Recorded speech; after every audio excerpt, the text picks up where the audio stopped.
Hey there guys, it's me TheTacticalBrit, your home of breakdowns, tactics, and everything in between, and today we're diving into the 2v2 gunfight mode, so let's get into it. Gunfight represents your skill as an individual player in Call of Duty. Get something wrong or make the wrong push or wrong decision, and ultimately you're going to be completely destroyed for it and punished for it in-game. But there's a lot more to Gunfight than just being able to outshoot your opponents. So let's break it down into supremacy, decision making, and logical order. Kicking off with supremacy. And it's very easy to explain this in terms of an analogy. Think about a football game or an NFL game or any kind of game where one side has almost dominated entirely. And you'll find in most of these scenarios, it's because the other team is being forced to play to the tempo and decisions of the other team.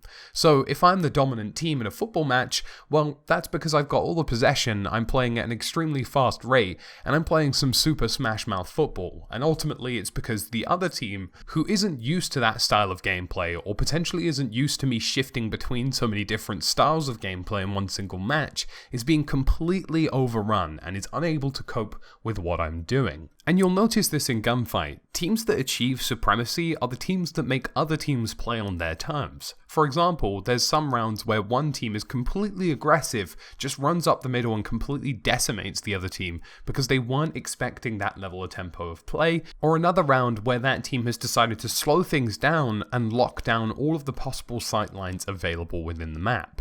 And you see this happen so frequently. And you'll notice that if you've been playing recently over the weekend, there are some games where you almost feel like you're doing the same thing over and over again in every single round and completely dominating somebody, or you're doing the same thing over and over again and getting completely destroyed. And that's because that's not tempo setting, that's setting one tempo and basically just leaving it to happen. And you notice that the teams that are completely superior in all of these gunfight situations are the ones that go, do you know what? Round 1, we've got some M4A1s, let's just smash it up the middle.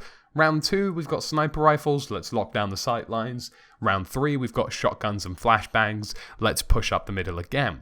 And it's teams that kind of shift these tempos and make the other team have to think about so many different things and consider so many different variables in each individual round are the teams that win. So to be the superior team, you have to take the weapons at your disposal and the loadout that you have and dictate a flow of gameplay for that individual round. If you find yourself with MP7s, smash up the middle. If you find yourself with M4A1s, either take the aggressive approach or lock it down because an assault rifle has a strong range.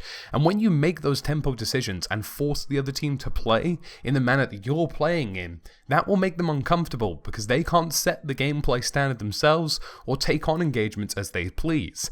And you'll notice this, that in larger game modes in Call of Duty, typically players do well, it's because they play a style that they want to play and force others to adapt to it. In Gunfight, you're playing a randomized style that's being produced to you, and you have to force players to play to a certain standard. So all in all, whether it's setting the tempo to be super aggressive or super defensive, or locking down sight lines or anything in between, it's down to you to dictate that decision, and it's down to you to personally force that gameplay upon someone else and interchange it within rounds. You should be the one making the pushes, not the other way around, or you should be the one locking down a region, not the other way around.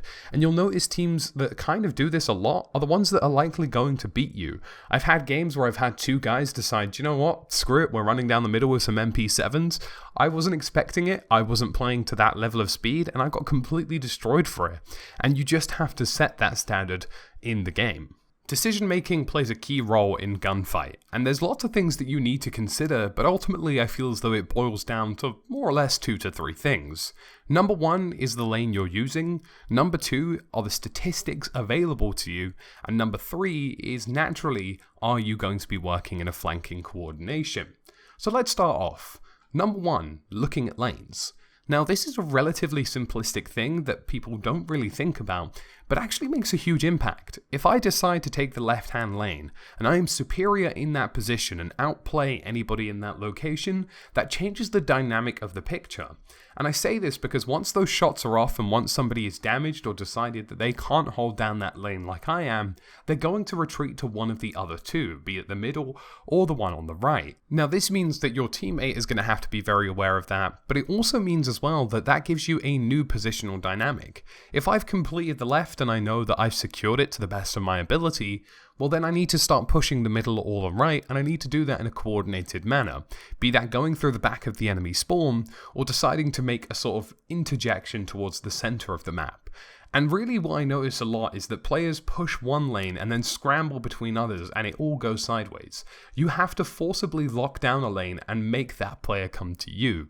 If you do that successfully, or make it so that some lanes are completely clogged up, it makes it very easy for the second man in your team to sweep up and clear everybody else, because there's one entire third of the map that they simply don't have to worry about. Moving on to statistics, and this is basically what this entire game is fueled around. Now, you'll notice that the health bar plays a crucial role in gunfight, and the reason for that is that if you have more health than the other team, you're going to win the round by the end of it. And I notice so many people in the game actually don't use this frequently enough. They see somebody and they decide, you know what, I'm not going to take that as shot because it might expose my position, or I'm not going to take that shot just because I'm probably going to miss. And the truth is I take pop shots in this all the time, and it makes sense to do so, especially when there's a game where nobody's particularly being quiet, people are firing the odd shot every once in a while, and it makes sense because if I get that slight sliver of health, be it that tiny shot to the toe, or a shot that really shouldn't have probably landed but I sort of scraped it anyway, it changes the entire dynamic of the game, and suddenly the enemy is on the back foot. Now, say for example I get, a single SMG bullet on target, and one of the two players in the enemy team gets hit. Well, if the rest of that round stagnates and nobody makes any pushes, it's on them to make the push up the middle to the flag, because otherwise I'm going to win the round. And that statistical advantage is immediately putting players on the back foot. And this also links in with what I mentioned earlier about superiority. With that statistical advantage, you are forcing somebody to play a certain way. You're making somebody in gunfight have to play a certain style and have to force the capture because they have no other options but to lose the round. So ultimately, it forces plays that you want to happen, and you can lock down those flags more or less relatively easily. And another important statistic that I like to almost mentally keep track of is heat maps. Now, nobody's asking you to suddenly whip out a coloring book and draw the locations of enemies as you play, but just keep an idea of the statistical likelihood of an enemy pushing a certain location. You'll find that there are enemies who immediately look for watchtowers, there are enemies who are immediately looking for the vertical advantage, and there are enemies that are immediately going to run down the middle. And once you have this at your disposal, you'll know what is likely going to happen. And you'll find that most players in most games, even if they don't make that initial play, for example, if they don't initially go, hey, I always run down to the watchtower, but I'm not going to do it this time, they'll probably go and do that at some point. Now, it's not to say that there are loads and loads of positions you can do in gunfight, because that isn't the case, but people tend to gravitate towards positions where they feel secure, and gravitate towards positions where they feel that they are in a superior location to enemy players. Now finally, let's start talking about working with a second, because I know a lot of people are playing gunfight as a sort of one with another one, but ultimately players who play in twos are going to be superior in this mode, as you will find in any competitive kind of bracket. And the best way to really work with a friendly is to maintain a certain level of push, be that a stacked formation where somebody pushes up the middle and somebody holds, or a formation that's a pincer move. Pincer moves in any Modern Warfare game or any kind of strategy will work very well. If you have one player who's decided to go on the right and one person who's decided to go on the left, then whoever starts an engagement first can be pinched. So if somebody decides, well, I'm on the right, somebody on the right's fired, then the man on the left can very easily work their way down towards the right and force that individual player to lose that engagement.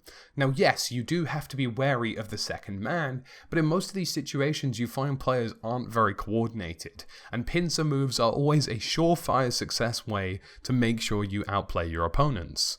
Finally is logic deduction. Now this isn't me saying, yes, I need you to write a thesis on how to play Call of Duty, but there are some things that just logically make sense. For example, if a player feels threatened because they're in a 1v2 situation, they're going to revert to defensive positions, be that staircases with limited sightlines, or walls and buildings where they feel particularly secure that minimize entry points. Players who are by themselves or 2-1 down in a situation are always going to seek places that they feel will give them a superior advantage. They won't push out in the open, they'll go for the building that has like a window and a staircase, or they'll go for a sniper tower where they can kind of lay down or at least visually see what's going on around them. I personally, when I find myself in that situation, use the staircases on watchtowers. Pine is a great example of that because the watchtower staircases, or hillsides at least, offer a very limited visual field that allow me to lock down locations without necessarily being seen. And that's very easy to counter. Grenades, flashbangs, and everything between will do that, but just logically deducing that somebody is going to do that in one of those scenarios is going to give you a successful way to play. And also, players tend to retreat. If you lose a gunfight situation, you're low on health, and players who are low on health are feeling less audacious. They won't push more, they're going to sit back and they're going to hope that you push them.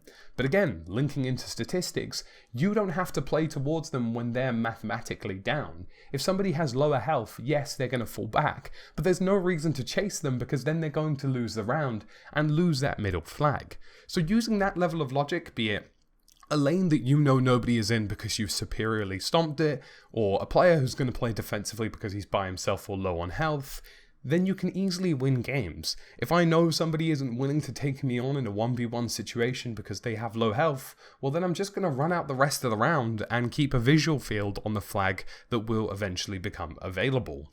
So folks, that's it from me, the Tactical Brit. What do you think of the 2v2 gunfight mode? Let me know in the comment section below. And let me know of any of your strategies in the section below that you would like to see on the channel. As always folks, thank you for watching, and I'll see you again in another video.